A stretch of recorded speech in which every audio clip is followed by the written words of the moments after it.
नौकरी के नाम पे पैसे दिए। उन्होंने मुझे कहा कि आप पैसे दे दो, मैं आपको नौकरी लगा। किसने कहा आप? नंदकिशोर जी ढंडोरिया। 24 लाख। 8 तो मेरे पत्नी की बत्ती को 4 उनके। और 4 उनके। ठीक है। उसका व्यापार पूरा रिकॉर्ड है। पैसे मांगे उनसे वापस? मैंने पैसे मांगे साहब को, लेकिन उन्होंने नहीं दिए। दिमाग बिल्कुल हैंग हो गया था जी। कुछ काम नहीं हुआ, ब्लैंक हो चुका था। और उस क्षण ऐसा था कि उस क्षण में जो मुझे समझ में आया वो मैंने कर दिया। इस वक्त में राजधानी जयपुर के सवाई मानसिंह हॉस्पिटल के SW सेकंड वार्ड में बैठा हुआ हूँ। चूँकि मामला बेहद गंभीर है। अरुण पवार राजधानी जयपुर में गनगौरी बाजार निवासी आहत होकर, प्रताड़ित होकर विषाक्त पदार्थ पी लिया और तबीयत बहुत ज़्यादा बिगड़ गई थी। परिजनों ने अस्पताल में भर्ती करवाया और उसके बाद अभी 8 मई को भर्ती हुए थे रात को, और आज 10 तारीख है। थोड़ा सा होश आया है। हम अभी यहीं मौजूद हैं, बात करेंगे कि आखिर क्या मामला है, आखिर इनको क्या वजह हुई थी जो इतना बड़ा कदम उठाना पड़ा। क्योंकि सुनने में आया है, मामला मीडिया रिपोर्टों के हिसाब से भी, कि 24 लाख रुपए नौकरी के नाम पर ठगी का आरोप है। 2 मिनट बात करेंगे। हालांकि बात करने से पहले मैं उस भगवान को शुक्रिया अदा करना चाहता हूं जो कि आज उस हालत से इनकी स्थिति में बहुत कुछ सुधार हुआ है। इसके लिए थैंक्स गॉड। अरुण पवार, थोड़ा सा बताएं क्या मैटर है? सर मैटर ये है कि मैंने बैंकों से लोन लेकर और अपनी पत्नी के गहने गिरवी रखकर अपने रिश्तेदारों से पैसे उधार कर लेकर नौकरी के नाम पे पैसे दिए। उन्होंने मुझे कहा कि आप पैसे दे दो, मैं आपको नौकरी लगा। किसने कहा आप? नंदकिशोर जी ढंडोरिया यूनियन के अध्यक्ष है। 8 लाख रुपए एक नौकरी के मांगे थे। 8 लाख मेरे दिए, 8 लाख मेरी पत्नी के दिए। उसके अलावा 4 लाख मेरे सिस्टर के दिए, 4 लाख मेरे जवाई के दिए, जो कि स्वीपर की नौकरी के थे। तो यानी 8 या 24 और 4 28 32 लाख रुपए। 24 लाख। 8 तो मेरे पत्नी के बत्ती को 4 उनके। और 4 उनके। ठीक है। क्योंकि वो स्वीपर के थे, हमारे लिए कहा गया था कि बाबू बना लेंगे 8 लाख रुपए में। कब दिया आपने पैसे? मैंने जनवरी 2022 के लगभग, डेट याद नहीं है, और टुकड़ों में मैंने दिए थे उनको।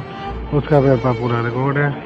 उसके अलावा सुरेंद्र सिंह शेखावत है, बीकानेर का रहने वाला है। उसको मैंने ऊपर बेचे थे, उसको 7 लाख रुपए दिए थे। पिछले 10 महीने से वो घुमा रहा है, फ़ोन नहीं उठा रहा है, वो मेरे पैसे नहीं दे रहा। मेरी आर्थिक स्थिति बहुत बेकार हो गई थी।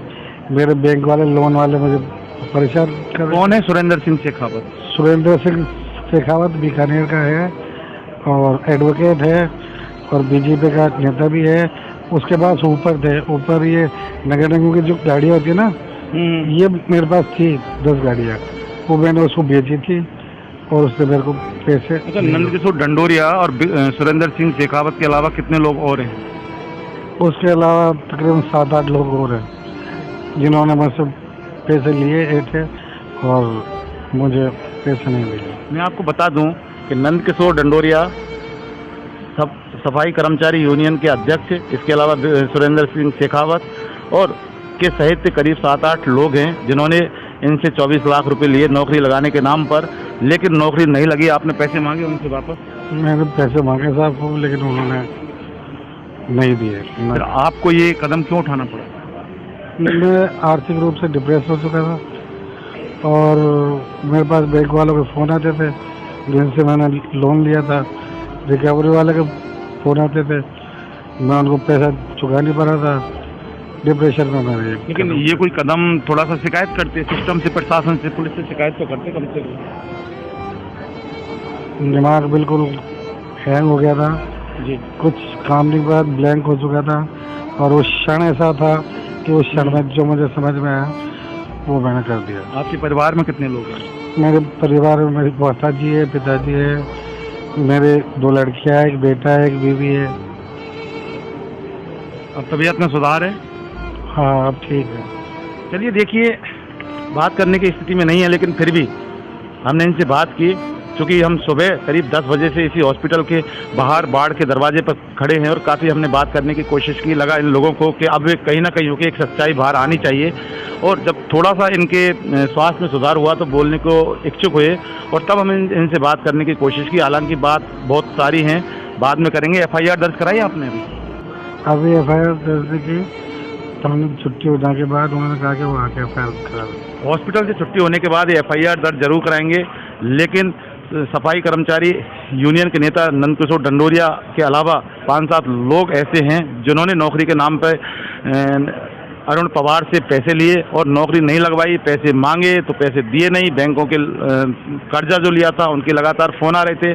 चूँकि हमने इनसे बात भी की थी ये कदम क्यों उठाया, तो इनका साफ ये कहना है कि मैं डिप्रेशन में आ गया था और वो क्षण ऐसा था जिससे मजबूर होकर ये कदम उठाना पड़ा।